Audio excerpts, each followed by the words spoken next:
वेदव्यासकृत श्रीमद् भागवतम प्रथम स्कंद अध्याय 10वां द्वारका के लिए भगवान श्री कृष्ण का प्रस्थान। श्लोक संख्या 19। अनुवाद एवं तात्पर्य कृष्ण कृपा मूर्ति श्री श्रीमद् अभय चरणारविंद भक्तिवेदांत स्वामी प्रभुपाद द्वारा। अश्रूयन्ताशिषः सत्यास्तत्र तत्र द्विजेरितः नानुरूपानुरूपाश्च निर्गुणस्य गुणात्मनः। अश्रूयन्त सुना जाकर, आशीष आशीर्वाद, सत्या सभी सच है, तत्र यहाँ, तत्र वहाँ, द्विजईरितः विद्वान ब्राह्मणों द्वारा उच्चारित, न नहीं, अनुरूप अनुरूपः योग्य, च भी निर्गुणस्य परम का गुण आत्मनः मनुष्य की भूमिका निभाते हुए। अनुवाद। जहाँ तहाँ ये सुनाई पड़ रहा था कि भगवान श्री कृष्ण को दिए गए आशीर्वाद न तो उनके उपयुक्त है न अनुपयुक्त, क्योंकि वे सब उन परम पुरुष के लिए थे जो इस समय मनुष्य की भूमिका निभा रहे थे। ओम अज्ञानतिमिरान्धस्य ज्ञानाञ्जनशलाकया चक्षुरुन्मीलितं येन तस्मै श्रीगुरवे नमः। नाम श्रेष्ठं मनुमपि शचीपुत्रम् अत्र स्वरूपम् रूपं तस्याग्रजं गुरुपुरीं माधुरीं गोष्ठवाटीं राधाकुण्डं गिरिवरम् अहो राधिका माधवाशां प्राप्तो यस्य प्रतितकृपया श्रीगुरुं तं नतोऽस्मि। वन्देऽहं श्रीगुरोः श्रीयुतः पदकमलं श्रीगुरुं वैष्णवांश्च श्रीरूपं साग्रजातं सैगण्डगुणाथान्वितं तं सजीवं साद्वैतं सावधूतं परिजनसहितं कृष्णचैतन्यदेवं श्रीराधा कृष्णपादां सैगण्डललिता श्रीविशाखान्वितांश्च। गुरु वैष्णव भगवान तीनैण स्मरण हय विघ्न विनाशन अनायास हय निज वांछित पूर्ण। हरे कृष्णा कृष्णा कृष्णा हरे हरे, हरे राम राम राम हरे हरे। हरे कृष्णा। तो श्रीमद् भागवतम के प्रथम स्कंद के 10वें अध्याय में हम लोग भगवान कैसे द्वारका के लिए प्रस्थान कर रहे हैं, उनकी संदेश का हम श्रवण कर रहे हैं।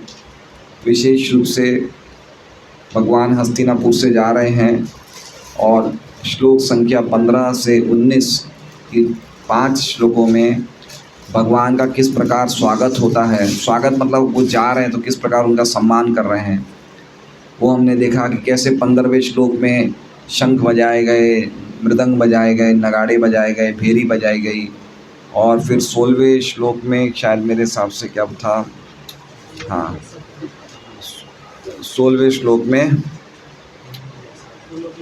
फूलों की वर्षा करी स्त्रियों ने, और लज्जा से और स्मित मुस्कान से, है ना। और 17वें श्लोक में हमने देखा कि कैसे अर्जुन ने रत्न जड़ित छाता भगवान के ऊपर रखा। 18वें श्लोक में हमने देखा कि कैसे उद्धव और सात्यकी भगवान को पंखा कर रहे हैं। तो ये श्लोकों में भगवान के किस प्रकार वो लोग भगवान को सम्मान दे रहे हैं, एक बहुत ही प्रेम भरा सम्मान दे रहे हैं कि भगवान जा रहे हैं इसलिए उनको सम्मान दे रहे हैं। तो वो पूरा चर्चा हमने सुनी। और अब इस श्लोक में ब्राह्मण आशीर्वाद दे रहे हैं भगवान को। कौन आशीर्वाद दे रहे हैं? ब्राह्मणगण भगवान को आशीर्वाद दे रहे हैं।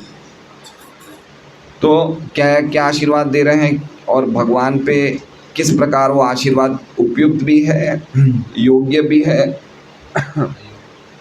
योग्य नहीं भी है, योग्य है, दोनों वो आशीर्वाद इस प्रकार के आशीर्वाद हैं। तो उसको हम समझने का प्रयास करेंगे।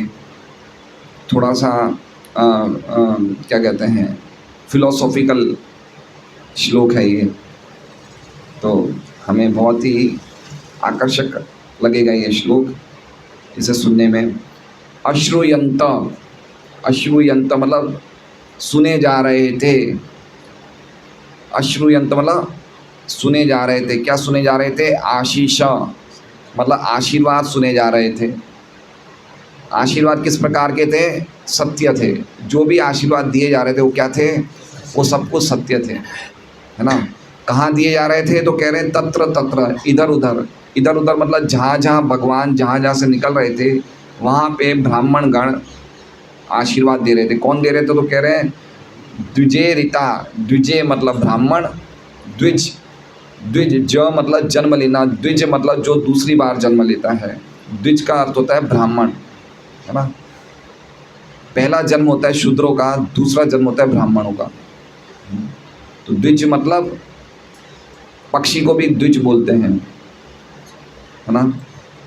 क्योंकि पक्षी पहले अंडे से बाहर निकलता है, उसके बाद वापस वो पंख से उड़ता है, इसलिए उसको भी द्विज बोलते हैं, दो बार।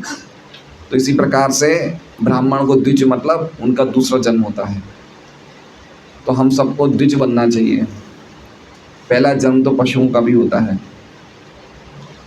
दूसरा जन्म होता है उपनयन संस्कार से, और तीसरा जन्म होता है वैदिक यज्ञों में हम लोग वैदिक यज्ञों का अनुष्ठान कर सके, इसलिए 3 जन्म होते हैं, पहला, दूसरा, तीसरा।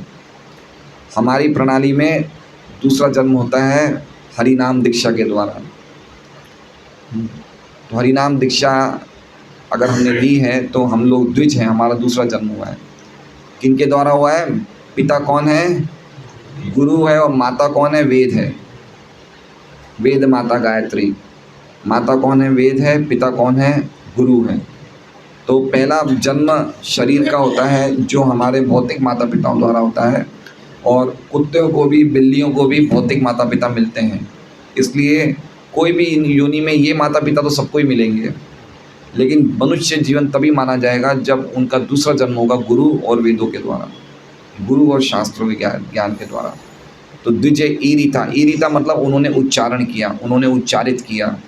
क्या उच्चारित किया? आशीर्वाद। किस प्रकार के आशीर्वाद थे? सत्य। किसके लिए उच्चारित किए? तो कह रहे हैं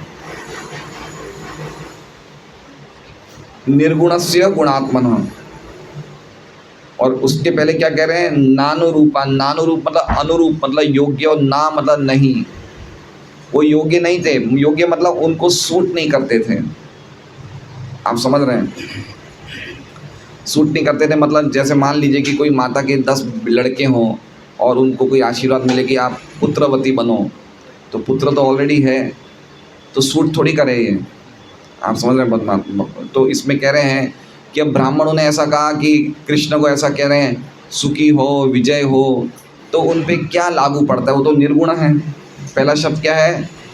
पहले परम सत्य है, वो निर्गुण है, वो परमानंद है। तो उन पे वो श्लोक अनुरूप थोड़ी हैं, वो आशीर्वाद क्या अनुरूप है? कृष्ण तो साक्षात मूर्तिमान विजय है, मूर्तिमान, वो हर प्रकार का उनमें सभी प्रकार के उनमें गुण हैं, और कोई भी भौतिक गुण नहीं है उनमें। निर्गुण मतलब जो भौतिक जगत में आशीर्वाद मिलते हैं वो तो भौतिक आशीर्वाद मिलते हैं, लेकिन भगवान का तो कोई भौतिक गुण तो है ही नहीं। भगवान के तो सब निर्गुण, मतलब जिनके कोई प्रकार के भौतिक गुण नहीं हो, या फिर जो प्रकृति के 3 गुणों से रहित हो। तो भगवान पे ये आशीर्वाद की कोई वो नहीं थी, औचित्य नहीं था। कोई औचित्य नहीं है ना। क्या औचित्य? अब मान लीजिए कोई सूर्य देव को आशीर्वाद दे कि आप चमकते रहो, अरे भाई तुम नहीं दोगे तो भी चमकते रहेंगे। तो इस प्रकार के आशीर्वादों का क्या औचित्य है?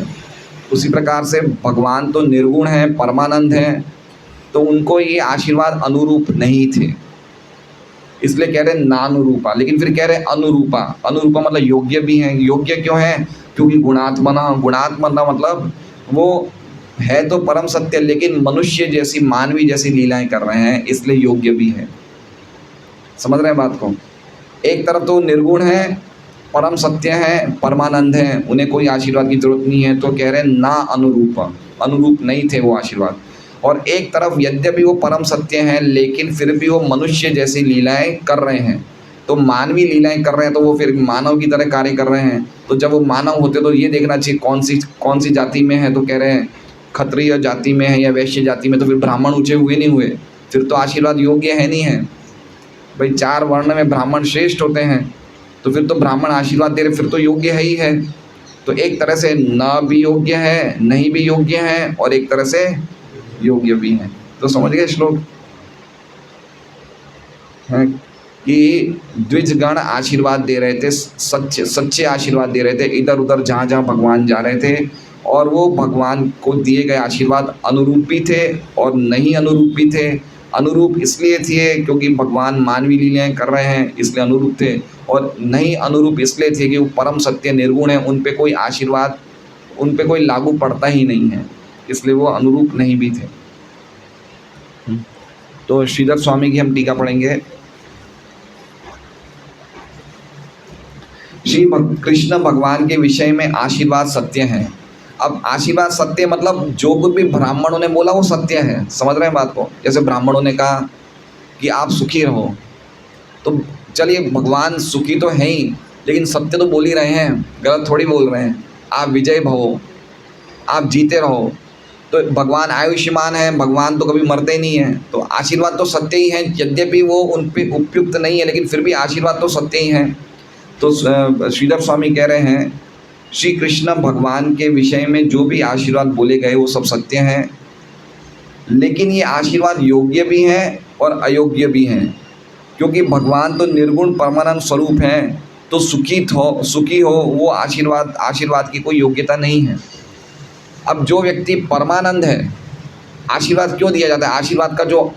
आशीर्वाद देने का जो एक अंदर का फंडामेंटल मीनिंग होता है कि भाई सुखी रहो, है ना। कोई भी छोटा हमें प्रणाम करता है, हम सबसे पहले मुंह से क्या निकलता है? सुखी रहो। तो आशीर्वाद देने का जो मेन जो वो है अंदरूनी अर्थ है कि सुखी रहो। अब भगवान को सुखी क्या करेंगे? तो परमानंद स्वरूप है, उनका स्वरूप ही सुख है, तो फिर वो सुख के आशीर्वाद का क्या अर्थ है? तो इसलिए अयोग्य नहीं है। लेकिन फिर भी मानवीय लीला करने वाले कृष्ण गुणों से संपन्न है, सभी गुणों से संपन्न है, और चूंकि वो मानवीय लीला कर रहे हैं तो ये योग्य भी है ये आशीर्वाद। तो ये श्रीधर स्वामी की टीका है। हम अब विश्वनाथ चक्रवर्ती ठाकुर की टीका पढ़ेंगे। क्या बोल रहे हैं वो?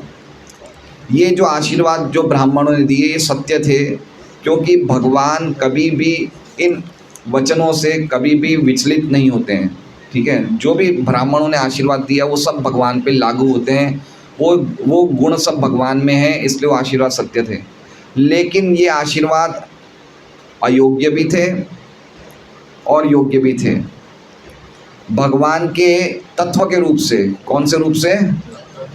तत्व के रूप से ये अयोग्य थे, है ना। भगवान विभु हैं, तो भगवान को, अब ब्राह्मण है, ब्राह्मण तो एक आत्मा है, और आत्मा भगवान का आत्मा क्या है? बाल के अग्रभाग का 10,000वां हिस्सा है, और भगवान विभु हैं। तो अब भगवान बोलेंगे भाई तेरी औकात क्या, तू मुझे आशीर्वाद क्या दे रहा है?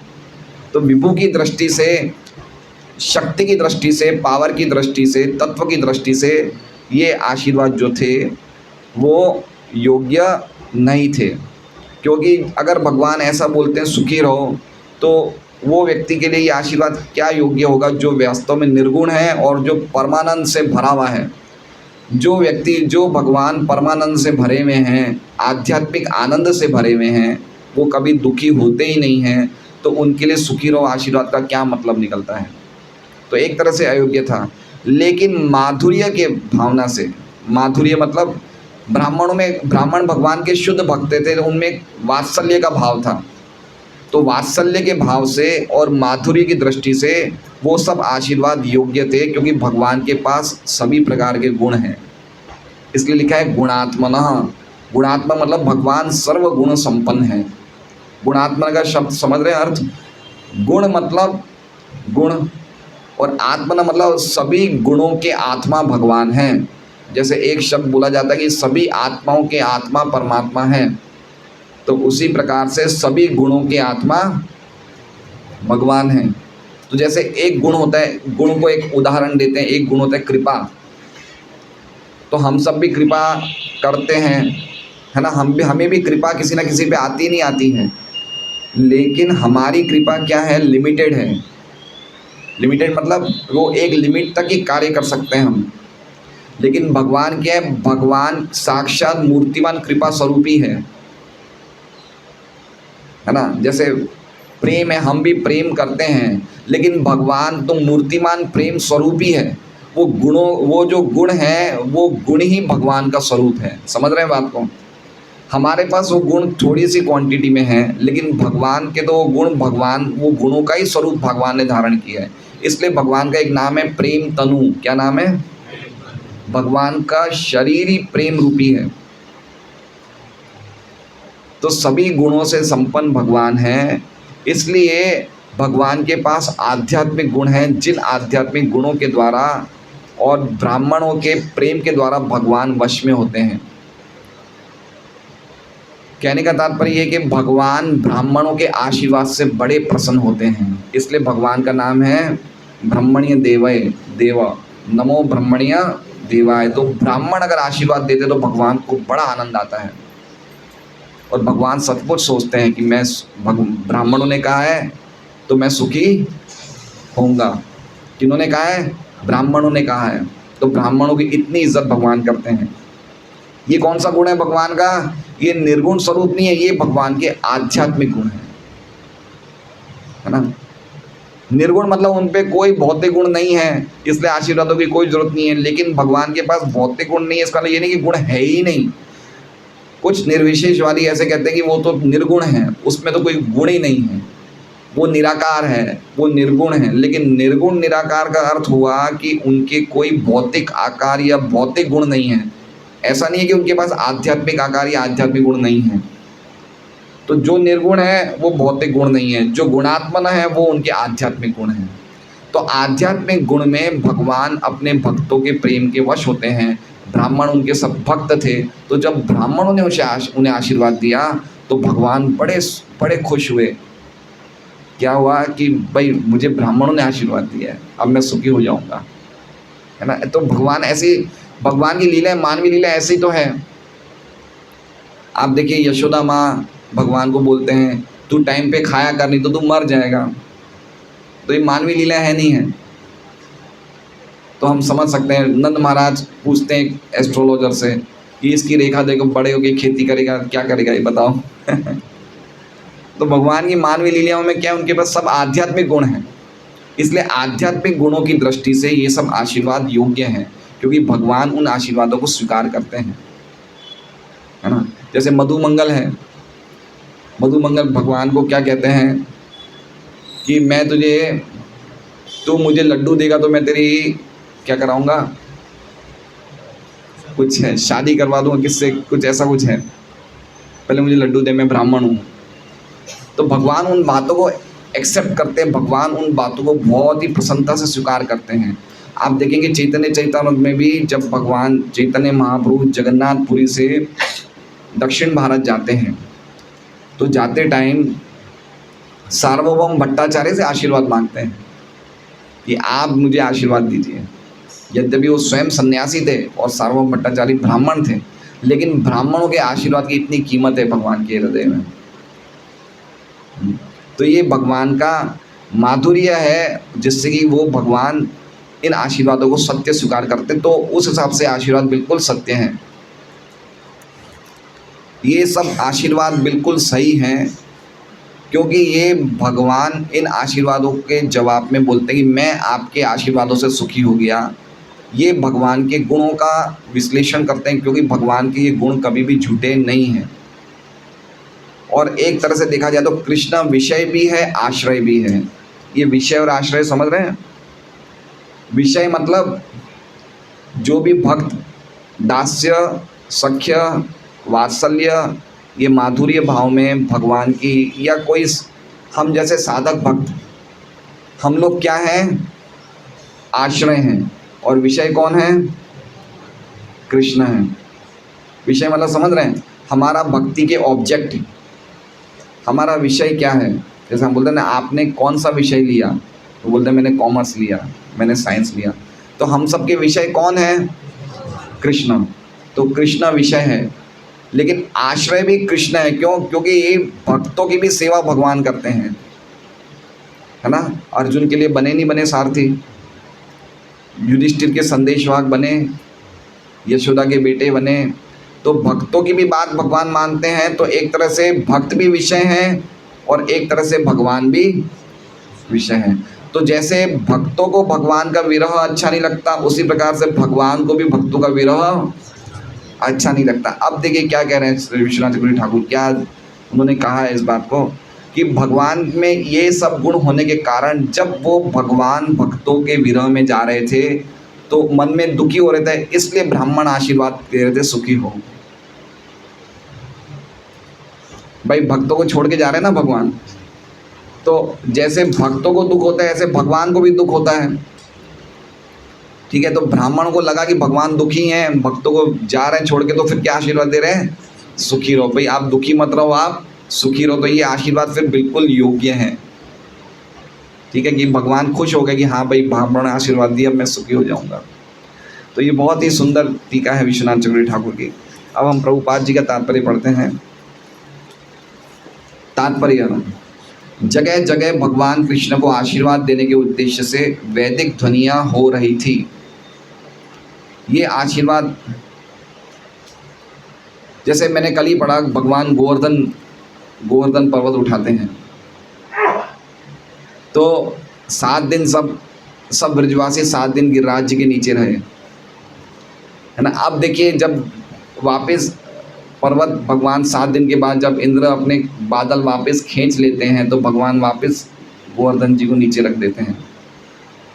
तो अब जो बच्चे थे ना, जो मतलब भगवान की उम्र के थे, सखा थे, क्या कृष्ण क्या ज़बरदस्त काम किया तूने, हैं। जैसे एक दोस्त बोलता है ना, वैसे बोल रहे थे।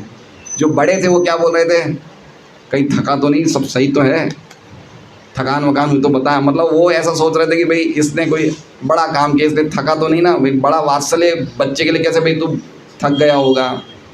और स्त्रियां जो है भगवान को बिल्कुल प्रेम से देख रही थी। तो अलग अलग लोग भगवान को अलग अलग गुणों से देखते हैं, लेकिन भगवान क्यों देखते हैं, क्योंकि भगवान गुणात्मन है, भगवान सभी सर्वगुण संपन्न है। इसलिए भगवान के लिए दोनों चीज़ अनुरूप है। भगवान निर्गुण है तो उनके लिए ये आशीर्वादों की कोई ज़रूरत नहीं है, लेकिन भगवान निर्गुण होने के साथ साथ गुणात्मन भी है, इसलिए सब आशीर्वाद सच्चे हैं। मतलब आप समझ रहे हैं, अगर हम भगवान को फल फूल नहीं देंगे तो ऐसा नहीं कि भगवान में कोई कमी हो जाएगी। अगर हम भगवान की कीर्ति का गायन नहीं करेंगे भागवतम क्लास में तो ऐसा नहीं है कि भगवान दुखी हो जाएंगे, लेकिन ये करने से भी भगवान सुखी हो जाते हैं। तो भगवान पे दोनों अपोजिट, दोनों विरोधाभास समन्वय प्राप्त करते हैं। भगवान में सब कुछ समन्वय प्राप्त करते हैं। हम प्रभुपाद जी का तात्पर्य पढ़ेंगे तो आप और अच्छी तरह समझेंगे। जगह जगह भगवान कृष्ण को आशीर्वाद देने के उद्देश्य से वैदिक ध्वनियाँ हो रही थी। ये आशीर्वाद इस अर्थ में उपयुक्त थे कि श्री भगवान एक सामान्य मनुष्य की सी भूमिका निभा रहे थे, मानो वे महाराज युधिष्ठिर के फेरे भाई हो। लेकिन ये अनुपयुक्त भी थे, क्योंकि भगवान परम पुरुष है और उन्हें भौतिक रिश्ते नातों से कुछ भी लेना देना नहीं, उन्हें कोई भौतिक रिश्ते नातों से कोई लेना देना नहीं है। तो उस हिसाब से ना तो वो कोई वर्ण की प्रणाली में है, ना वो ब्राह्मण है, ना वैश्य, ना क्षत्रिय है। तो वो जब उस कैटेगरी में है ही नहीं तो उनको आशीर्वादों से क्या लेना देना। तो इस प्रकार से वो अनुपयुक्त भी थे।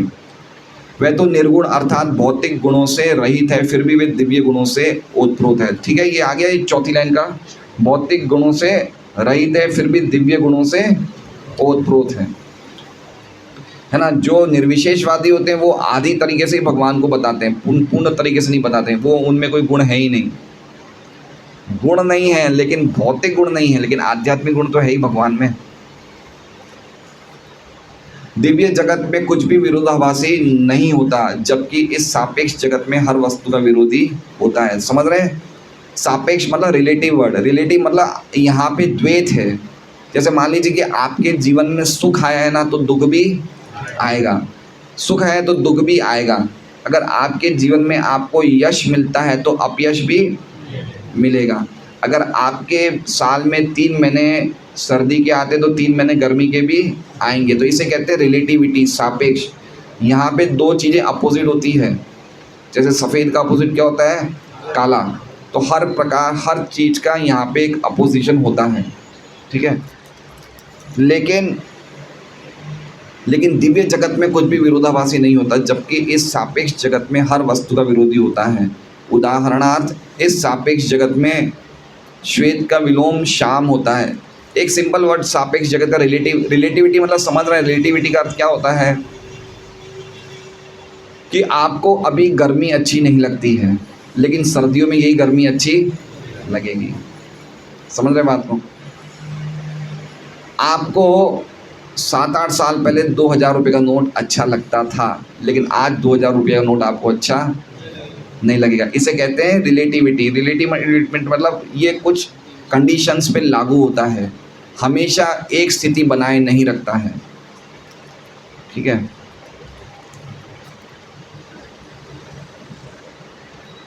उदाहरणतः इस सापेक्ष जगत में श्वेत का विलोम शाम होता है, लेकिन दिव्य जगत में श्वेत तथा शाम में कोई अंतर नहीं होता है। मतलब दिव्य जगत में श्वेत भी है, शाम भी है, लेकिन उनमें अंतर कोई नहीं है। क्यों? क्योंकि दोनों ही चेतनशील हैं, इसलिए दोनों में कोई अंतर नहीं है। सापेक्ष जगत में अंतर है।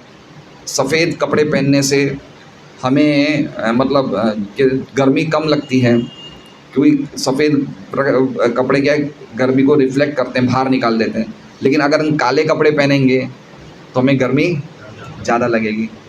समझ? तो ये डिफरेंस है नहीं है। लेकिन आध्यात्मिक जगत में कोई डिफरेंस नहीं, क्योंकि दोनों की एक ही क्वालिटी है। कलर अलग अलग होंगे, लेकिन क्वालिटी एक ही होगी।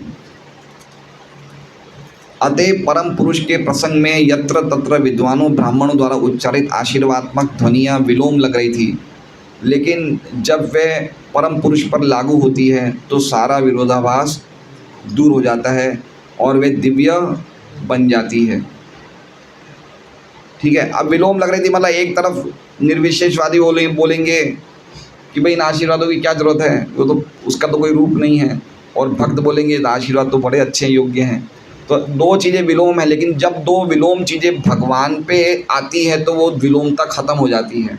उसका उदाहरण प्रभुपाद जी एक उदाहरण दे रहे हैं। देखिए, एक उदाहरण इस बात को स्पष्ट कर देगा। भगवान श्री कृष्ण को कभी कभी चोर कहा जाता है।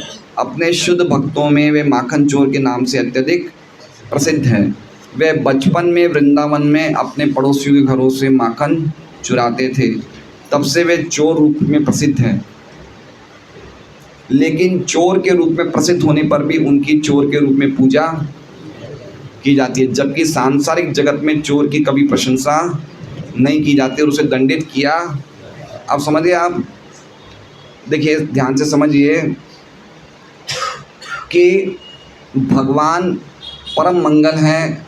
भगवान कभी भी कुछ गलत काम नहीं करते। देखा जाए तो भगवान कोई गलत काम कर ही नहीं सकते, लेकिन आध्यात्मिक जगत में भगवान चोरी भी करते हैं। ठीक है।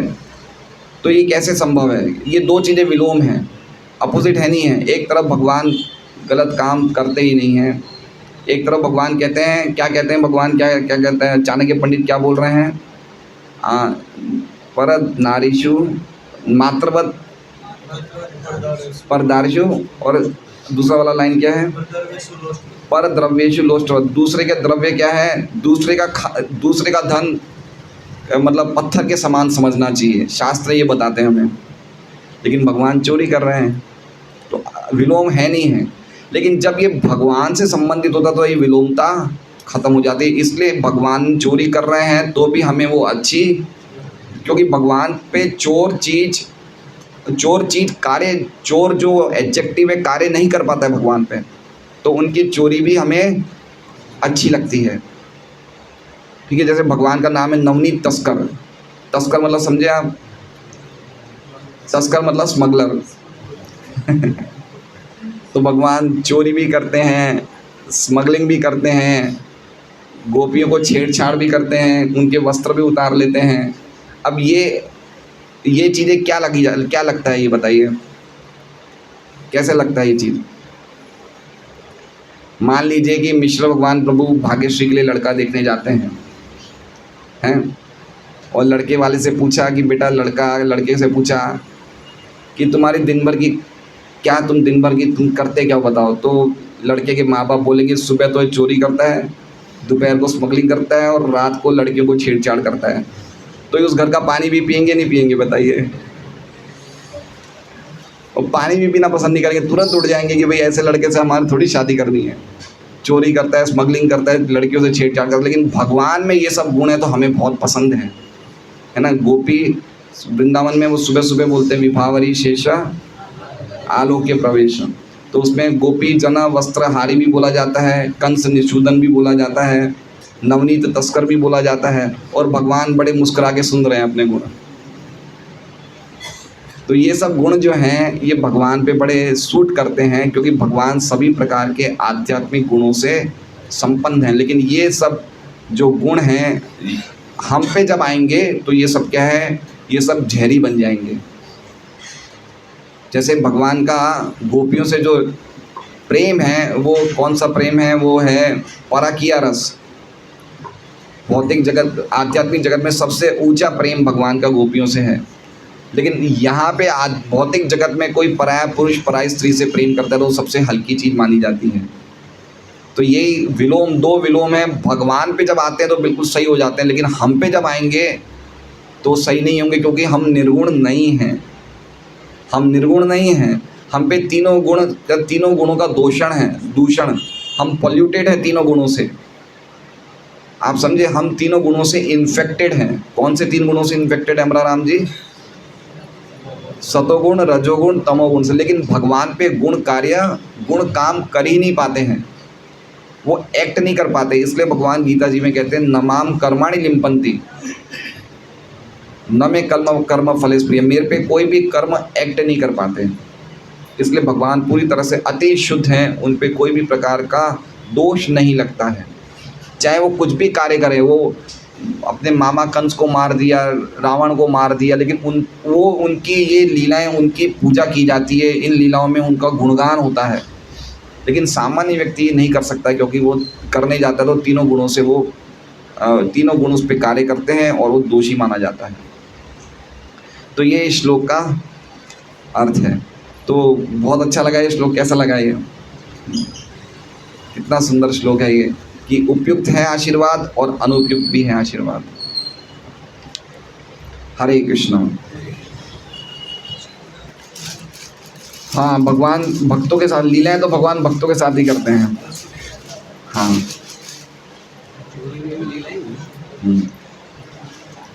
शुद्ध भक्तों के साथ लीलाएं करते हैं, लेकिन भगवान हर एक के साथ इंटरेक्ट करते हैं।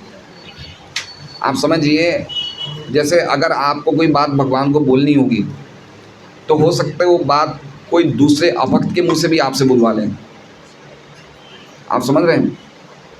जैसे एक भगवान का गुण है कि भगवान आपसे बात कर रहे हैं, लेकिन भगवान आपसे बात करके ज़रूरी नहीं है आपको कुछ बोलना तो आपसे ही बात करेंगे।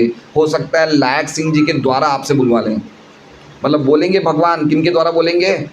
लायक सिंह जी के द्वारा बोलेंगे। और फिर आप भी इतनी होशियारी होनी चाहिए, समझना चाहिए कि ये लायक सिंह जी बोल रहे हैं, ये भगवान बुलवा रहे हैं। तो प्रभुपाद जी दिल्ली में वो छापते थे back to God and magazine, Bhagwat Darshan पत्रिकाएँ, और उनमें बांटते थे। तो प्रभुपाद जी वृंदावन में लिखते थे और वहाँ दिल्ली प्रेस में जाते थे, छपवाते थे, और आसपास की पैदल खुद डिस्ट्रीब्यूट करते थे। तो एक लाइब्रेरियन के पास गए, तो लाइब्रेरियन ने बोला उन्हें, प्रभुपाद जी को सलाह दी कि आप मैगज़ीन मत लिखो, आप बुक्स लिखो। क्योंकि मैगज़ीन क्या है, कुछ समय के बाद लोग रद्दी में डाल देते हैं, लेकिन बुक्स की कीमत करेंगे। तो बोला लाइब्रेरियन ने, जो भक्त, संभव नहीं कि वो भक्त होगा, लेकिन प्रभुपाद जी पहचान गए कि मेरे गुरु लाइब्रेरियन के द्वारा मुझे समझा रहे हैं। मेरे गुरु किसके द्वारा बोल रहे हैं? लाइब्रेरियन के द्वारा। तो दत्तात्रेय का जो इंस्टेंस है जिसमें दत्तात्रेय ने 24 गुरु बनाए थे, याद है भागवतम में? तो कबूतरों को भी गुरु बनाया था। तो इसलिए समझना चाहिए कि गुरु का अर्थ ये समझना चाहिए कि जैसे कोई व्यक्ति बोलते हैं कि अगर हम गलत काम करेंगे तो जब तक हम मुक्त नहीं होते तो गुरु को भी बार बार आना पड़ेगा हमें मुक्त करने के लिए। तो ज़रूरी नहीं है गुरु वही रूप में आएंगे, भगवान बार बार आएंगे, अलग अलग गुरु को हमारे पास भेजेंगे। लेकिन इसका मतलब समझना चाहिए, हमें पहचानना चाहिए कि कोई भी व्यक्ति किसी को किस तरीके से गाइड करता है तो उसमें समझना चाहिए कि कोई भगवान की इसमें कोई प्लानिंग है नहीं है। हाँ, उसके लिए योग्यता अर्जित करनी। योग्यता मतलब हमें शुद्ध भक्ति के मार्ग में चलेंगे तो हम समझ जाएंगे कि ये व्यक्ति के द्वारा कुछ हमें संकेत मिल रहा है, हमें सावधान रहना चाहिए। ये भगवान हमें संकेत दे रहे हैं, बहुत इंपॉर्टेंट बात है। भगवान किसी के द्वारा हमें संकेत दे सकते हैं, लेकिन हम होशियार होने चाहिए कि हमें इसलिए जैसे कहते हैं कि इलेक्ट्रीशियन होता है वो समझ जाता है कहाँ कौन सी लाइन में करंट है करंट नहीं, तो इसी तरह से जो भक्त होते हैं वो समझ जाते हैं कि कहाँ भगवान हमें किस तरीके से हमारे साथ कम्युनिकेट कर रहे हैं इस भौतिक जगत में, क्योंकि हर जगह भगवान की शक्ति है, भगवान कोई भी शक्ति के द्वारा कम्युनिकेट कर सकते हैं। तो ये भक्तों का, इसलिए कहते हैं कि भक्तों को हर जगह भगवान को देखने की आदत का अर्थ यही होता है कि भगवान को देखने का अर्थ ये है कि वो हर जगह देखता है कि भगवान किस तरीके से कहाँ पे हमें कोई बात बोलना चाहते हैं। हरे कृष्णा।